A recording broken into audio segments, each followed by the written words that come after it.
The phone you're holding right now, the computer you work on, the car you drive, even the card reader at your local grocery store. All of them depend on something most people never see: tiny chips made on an island on the other side of the world. Today, a single company in Taiwan produces most of the world's cutting-edge chips. Without those components, the digital economy slows down, supply chains stall, and military networks become vulnerable. A small island with an outsized impact. At the same time, competition between major powers has intensified. The United States and China are battling over technology, influence, and security as if they were setting up a board that will define the 21st century. And right in the middle of that board sits Taiwan, a wealthy democracy plugged into the West but claimed by Beijing as a non-negotiable part of Chinese territory. In recent years, Chinese military aircraft have been flying closer and closer to the island. Warships are moving in, and military drills are rehearsing blockades.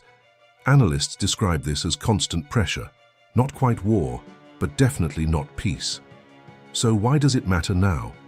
Because that combination, critical chips, great power rivalry, and rising threats, makes Taiwan's status much more than a regional dispute. It's tied to the price of electronics, the security of our networks, and any country's ability to stay competitive, including yours. This video isn't about guessing the date of a war. It's about understanding why China insists Taiwan needs to come back, and why this issue is so sensitive that neither side seems willing to back down. We'll see how a historical question turned into a technological and geopolitical lever, and why that could directly shape how the world works before this century is over. At the center of everything is a question that cuts across history, power, and technology. How far is China willing to go to bring Taiwan back? And what would the rest of the world risk to stop it? To understand why this is happening now, we need to go back to the end of World War II, when modern China began to be redrawn. For decades, Chinese territory had been torn by internal wars, invasions, and the collapse of empires. On one side of the struggle were the nationalists, running the Republic of China. On the other, the communists, gaining support among peasants and workers. With Japan's defeat in 1945, after occupying Taiwan, the island was handed back to the Republic of China. At that moment, in most people's eyes, Taiwan was just another part of Chinese territory. The political separation we know today didn't exist yet, but the civil war on the mainland continued. In 1949, the communists won the battle for Beijing and proclaimed the People's Republic of China. The defeated nationalists retreated to Taiwan. They took with them institutions, troops, financial reserves, and the project of continuing to be, officially, the real China. That moment is the turning point. On the mainland, the new People's Republic of China. On Taiwan, the old Republic of China, now reduced to an island, but still presenting itself to the world as a sovereign state. One big communist China, consolidating control at home. Another smaller China, initially authoritarian, later moving toward democracy. During the Cold War, that ambiguity became part of the global playbook. For a while, many countries, including major powers, recognized the government in Taiwan as the official government of China. Over time, though, economic and demographic reality spoke louder. Mainland China was simply too big to ignore. In the 1970s, most of the world switched to recognizing Beijing as the legitimate government of China. Taiwan lost ground in international organizations, including the UN. At the same time, the island went through a deep internal transformation: economic reforms, political opening, a transition toward a democratic system. Meanwhile, Beijing stuck to a core principle: one China. In practice, that means that for the Chinese government, there is only one China in the world, and Taiwan is part of it. Any country that wants full diplomatic relations with Beijing has to accept that it will not recognize Taiwan as an independent state. This split, born out of a civil war, created something nobody had planned. It turned Taiwan from a refuge for a defeated government into a democratic, high-tech showcase, and turned this de facto separation into a permanent source of tension between past and present. Today, decades later, the positions are clear, and neither side plans to give in. On one side, mainland China. On the other, Taiwan and its main partners, especially the United States. In between, a long list of countries trying to balance trade, security, and principles. For Beijing, Taiwan is a rebellious province. The official narrative calls reunification a historic mission tied to restoring China's territorial integrity after a century of foreign humiliation. China's leaders say they prefer peaceful reunification, but they've never ruled out the use of force. That isn't just rhetoric. China's defense budget is now the second largest in the world, and a big share goes to naval and air power around Taiwan. For Taiwan, the picture looks very different. The island has developed its own identity, tied to democracy, press freedom, and a multi-party system. Polls show that a large share of the population identifies as Taiwanese, not just Chinese. For most people, the priority is to maintain the status quo, not declaring formal independence, which could light a fuse, and not accepting reunification under Beijing's current terms. The United States holds an ambiguous but strategic position. Washington officially recognizes the government in Beijing as the only government of China, but it maintains deep economic and military ties with Taiwan. A US law commits Washington to provide the island with the means to defend itself. At the same time, the US avoids making explicit promises of military intervention, keeping what's known as strategic ambiguity, a posture that makes Beijing's risk calculations more complicated. Other players have their own interests. Japan sees Taiwan as crucial for its maritime security. The European Union watches with concern any threat to trade routes and technological stability. Southeast Asian countries try not to get pulled into a direct showdown between China and the US, but depend heavily on trade with both. This arrangement creates a built-in contradiction. China treats reunification as a non-negotiable long-term goal. Taiwan wants to preserve autonomy and its democratic model. The United States wants to prevent a forced change to the status quo without signing up for a direct war. And the global economy quietly depends on this fragile balance continuing. That is exactly the point where the whole world suddenly has something to lose. When you unlock your phone, order a ride on an app, or watch a video online, you rarely think about who made the chip that makes all of that work. But in this case, that technical detail becomes a geopolitical question. Taiwan produces a disproportionate share of the world's most advanced chips, the ones used in high-end smartphones, cloud servers, and modern military systems. A single Taiwanese company accounts for an extremely large portion of global high-precision semiconductor production.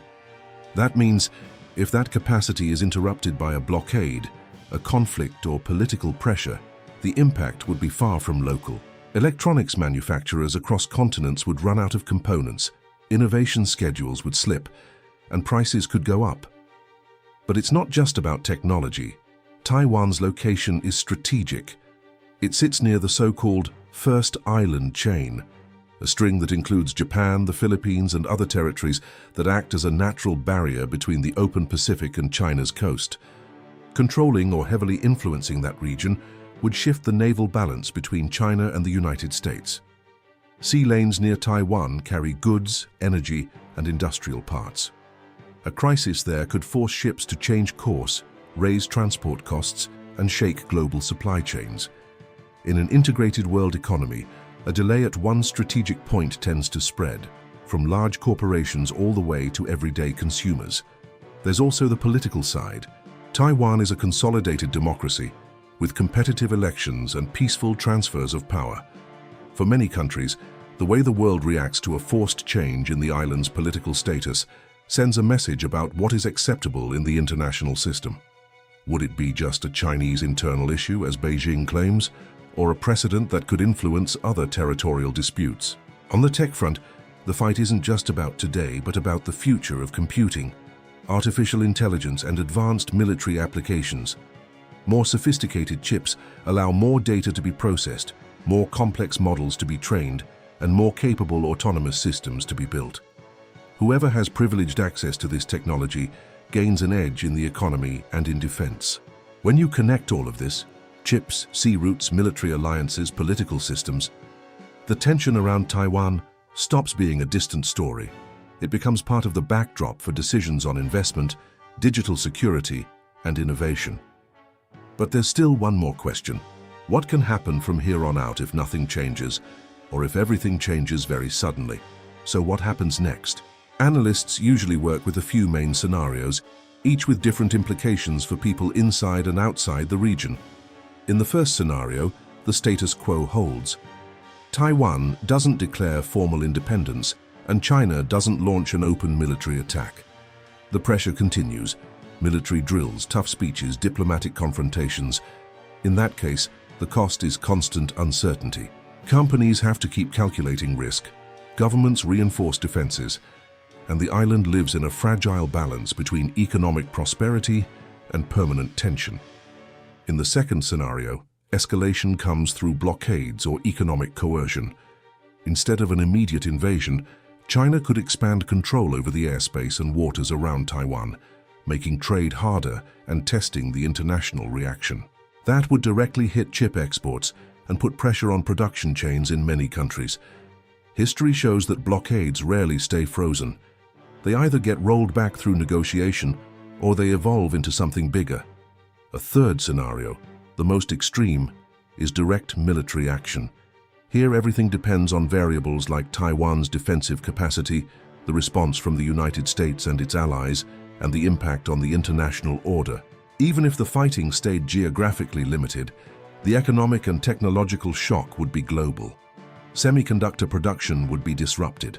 Shipping in the region would become risky. Financial markets would react with heavy volatility. There's also a fourth possibility, a gradual deal where political, economic, and social pressure slowly brings Taiwan and China closer together over time, without a single dramatic event. That kind of scenario is less visible, but not less transformative. It would change how companies and governments think about dependencies and alliances in the long term. None of these paths is neutral. All of them have consequences for prices, jobs, digital security, and the balance of power. The core problem is that even without open conflict, the mere possibility of change is already reshaping decisions in the present. And it's that uncertainty, more than any specific announcement, that hangs over the future of Taiwan and over China's relationship with the rest of the world.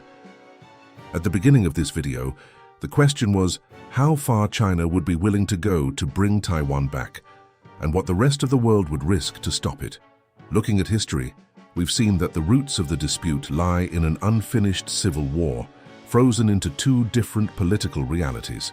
On one side, a state that sees itself as heir to a millennia-old civilization that was divided and needs to be made whole again. On the other, a society that has built its own identity, democratic and central to the current technological world. Neither side can easily step back. For Beijing, giving up on Taiwan would signal weakness at home and abroad, the opposite of the image of unity and rise it wants to project. For Taiwan, accepting reunification under mainland China's current model would mean giving up freedoms and autonomy built over decades. For the United States and its allies, allowing a forced change to the island's status would reshape the balance of power in Asia and control over key technological supply chains. Meanwhile, you and I depend on things that sound abstract: lines on maps, international rules, sea routes, distant factories. In practice, these decisions shape the price of the devices we use, the safety of the networks we rely on, and the stability of the economic environment we live in. Taiwan isn't just an island in dispute.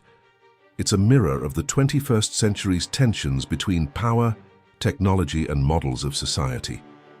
If you enjoy this kind of historical journey that helps make today's headlines make sense, hit subscribe, turn on notifications, and send this video to someone who still thinks Taiwan is just a little island off China's coast. On our next journey, we can dive into the South China Sea, China's new Silk Road, or the US bases that ring the Indo-Pacific. You pick in the comments.